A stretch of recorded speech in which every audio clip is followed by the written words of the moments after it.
இது வெறும் அதிர்ஷ்டம் அல்ல, இது ஒரு மனிதனின் விடாமுயற்சி.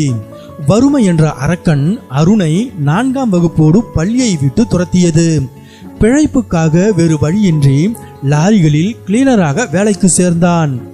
வெளிச்சம் இல்லாத வாழ்க்கை, எந்த முன்னேற்றமும் இல்லாத சூழல். அவனுக்கு தெரிந்ததெல்லாம் அன்றாட பசியை தீர்க்கும் உழைப்பு மட்டும்தான். ஆனால் ஒரு சாதாரண தேநீர் இடைவேளை அவன் வாழ்க்கையையே மாற்றியது. அருண் கவலை மறந்து சிரித்துக் கொண்டிருந்த அழகை ஒரு லாரி டிரைவர் வீடியோவாக எடுத்தார். அந்த சிரிப்பு இணையதளங்களில் தீயாய் பரவியது. ஆனால் அது வெறும் ஒரு நாள் வீடியோவாக மட்டும் முடிந்து விடவில்லை. அது அருணுக்கு கிடைத்த 2வது வாய்ப்பு. அருணின் கதையை கேட்டு ஆயிரக்கணக்கான இதயங்கள் துடித்தன, உதவிகள் வந்து சேர்ந்தன.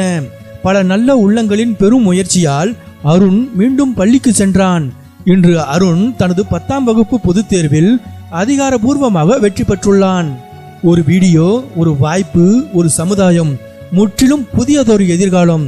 இதுதான் ஒரு மனிதனை உலகம் அடையாளம் காண்பதற்கான சக்தி. இதுதான் கைவிடப்பட்டவர்களுக்கு கிடைக்கும் 2வது வாய்ப்பின் வலிமை. ஒரே ஒரு நிமிடம் ஒரு மனிதனின் தலையெழுத்தையே மாற்றிவிடும் என்பதற்கு அருணின் வாழ்வே சாட்சி.